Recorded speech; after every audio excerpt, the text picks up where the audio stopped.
I've just been and I've met a guy called Bill Knopp, who is a regional operative in police counter-terrorism, and a guy called Ben Smith, who works for Leicester City Council in counter-extremism.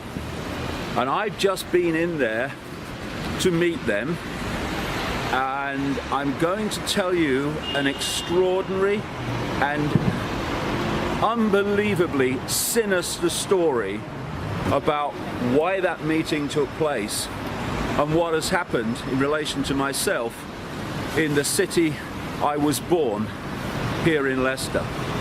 But it's a bit noisy here, and anyway, there's another place that is very central to this story, and I'll tell you the whole thing when we get there. Okay, well, this is the Athena Theatre in Leicester, and in April I was due to speak here in an evening event to a sellout audience, and everything was fine. My son Jamie booked the venue, and they had the usual approaches from the ultra-Zionist hate groups to try to get the event stopped, but the venue refused, and we carried on until this week, when Jamie received this email from the venue, which said this: "Dear Jamie, I hope you're well. We have had a visit from Bill Knopp, Chief Inspector Regional Prevent Coordinator." This is the guy who tells me today that he's involved in counter-terrorism. "And Ben Smith, Leicester City Council's counter-extremist coordinator, who have expressed their concerns regarding your upcoming event at Athena. They have strongly emphasized to us the possible consequences of holding the event, both in terms of the venue reputation and the increased risk of protest from members of the public, which would require large police coordination and pose a serious risk to the health and safety of our patrons, staff, and members of the public." No, I'm not making this up. This is an email from here. To be honest, Jamie, when we met, I mentioned some of the emails we had received, and you did reassure me that this was not on a mass scale. It isn't.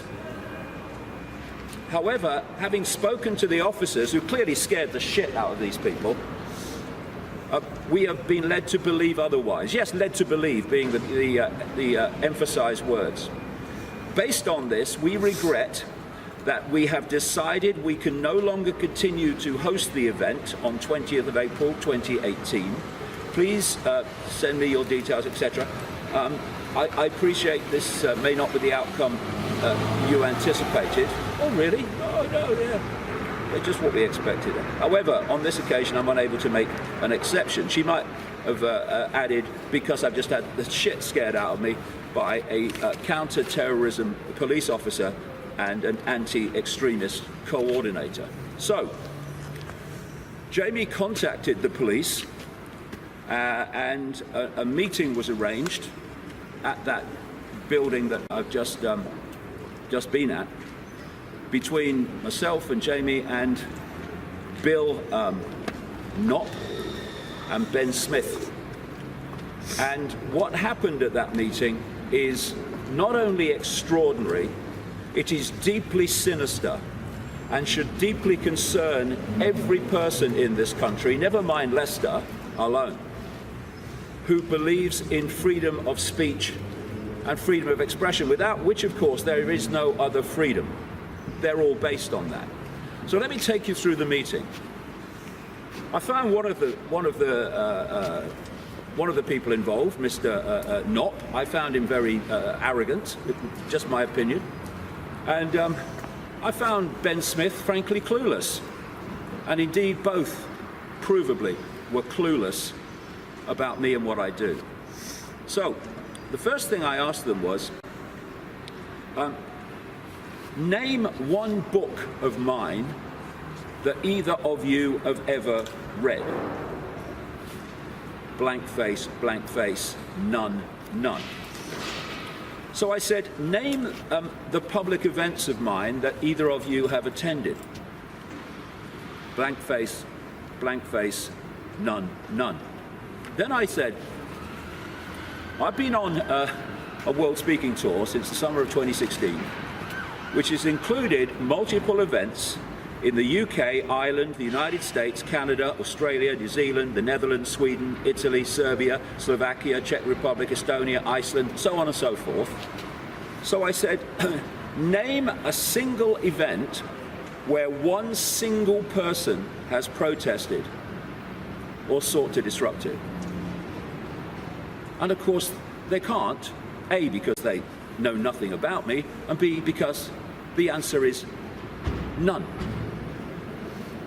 I asked them, and Jamie asked them, where they got their information from about my events and the information that I communicate.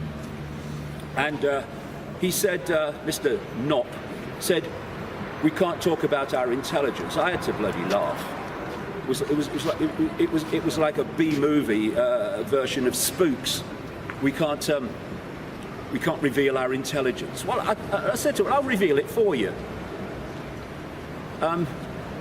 Organizations that are trying to silence me because of the range of information that I'm saying, not just what they claim, contacted you, the council, and you, the police, when the Athena venue initially wouldn't cancel. And they told you a pack of lies, and you believed them. And as a result, you've scared the shite out of these people to the point where they've cancelled the event. And I said to them,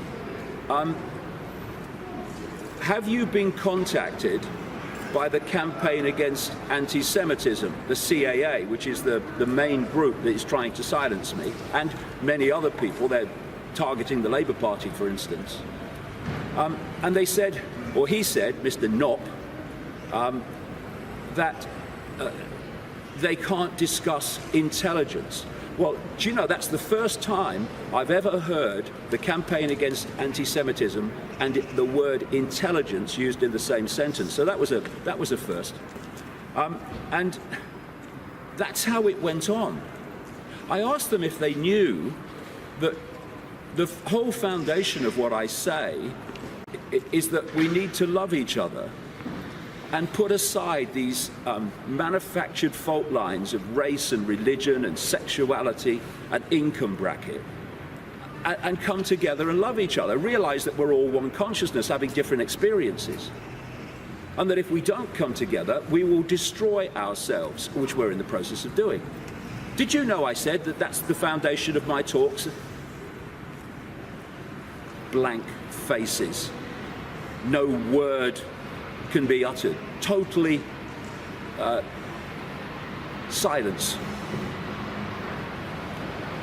And so what we have here now, and this is the first time it's happened because we've gone to another level with this in terms of freedom of speech. What's happened up to now is ultra-Zionist hate groups have gone to venues, told a pack of lies. The venues have either immediately cancelled or then had more pressure put on them with tales of consequences. If they, like this venue was told by these people, tales of consequences if they don't cancel or the event goes ahead. But it's been an exchange of information between the ultra-Zionist hate groups and the venue. Now, in Leicester, we're having people from the police counter-terrorism unit and the council counter-extremism unit intervening in my freedom of speech, being approached by people that want to silence me, believing them and calling it intelligence when it's a pack of lies, and intervening to the point where this venue that was not going to cancel has cancelled.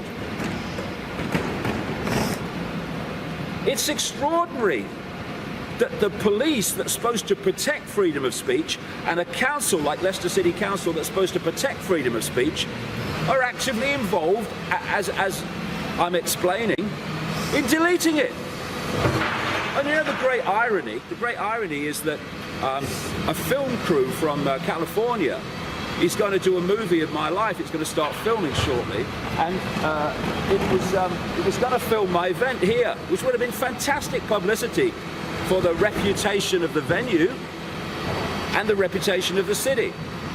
But now it's going to appear in the movie as a classic example in one story in this city of how far we are going down the road of an Orwellian society. So these people that talk about or warn this venue about their reputation. Oh yeah, waste. That's where this garbage should actually be taken away in. Counter-terrorism. So the reputation of all these people, including the city, is going to be connected to the destruction of freedom of speech instead of a very positive defense of freedom of speech, which was going to be one of the things that was going to be said about this venue because it refused to cancel. So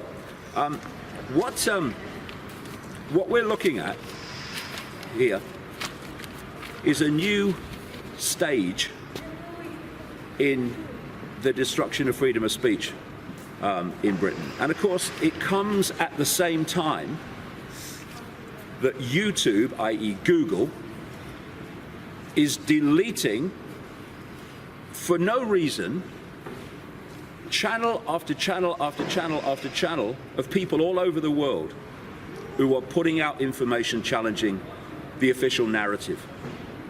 And now we see the police in Leicester and the Leicester City Council involved in actively being involved in causing this venue to cancel a public event. What about the more than 1,000 people, Leicester people, that were going to be there? What about them? No one cares. These ultra-Zionist hate groups don't care. But if we don't start caring and realize that my free speech is everyone else's free speech, because if I don't have free speech, no one else does, what they then call free speech is merely the freedom to conform, not to speak freely. If we don't, then Orwell's world is going to be upon us. In fact, it's coming in every day, but it's going to be upon us in a very short space of time. When you have the police involved, it's incredible in destroying freedom of speech. And I question them on what I'm saying. They had no idea. When I said that, they said, well, it's been reported, you're a Holocaust denier. I said, well, yeah, okay, reported. Where? Where did it come from? The same groups that contacted these people and got this venue to cancel. And when I pointed out that you will never find a more vehement critic of Nazi Germany, indeed, irony of ironies, what I'm pointing out in the event is that we are closing in very fast on Nazi Germany. Because what did the Nazis do when they came to power? What do all tyrants do when they come to power? They destroy freedom of speech for anyone who wants to expose and criticize them by burning the books. We have digital book burning now with organizations like Google, Facebook, and Twitter, and YouTube. And they ban the meetings, the public meetings of people that are exposing them. And here we have a counter-terrorism policeman basically pursuing a policy by scaring this venue of, in effect, encouraging them to think very strongly about allowing freedom of speech to take place. And that's what tyrannies do. But they can't see the unbelievable inversion of which they're a part of. And, you know, this council bloke who is counter-extremism, he'd never occur to him that an obvious expression of the word extremism is destroying someone's freedom of speech. And by the way, doing so without ever discussing it with us or asking what I'm going to say, even that, not that it should be any of their business, but even that, none of it. So we've now reached the point where the police and local authorities have entered the arena of freedom of speech destruction. For years, you know, 30 years nearly, I've been warning that this was coming. And I've been called a nutter and a madman. But people in ever greater numbers are realizing that what they once thought was mad, what they once thought was the ramblings of a nutter, is actually happening all around them, as it was always going.